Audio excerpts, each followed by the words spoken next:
In database systems, static hashing mapping relies on a fixed set of bucket addresses to retrieve records instantly, bypass index trees, and target constant time complexity.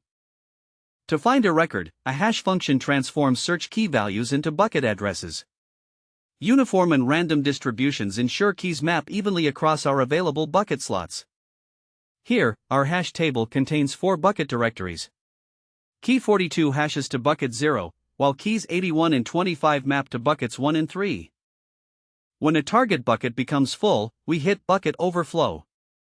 Using overflow chaining, we handle collisions by linking supplemental blocks to the original bucket via pointers.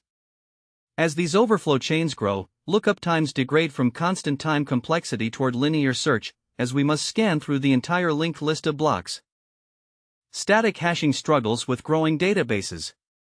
Shrinking creates empty space waste, while growth causes endless chains.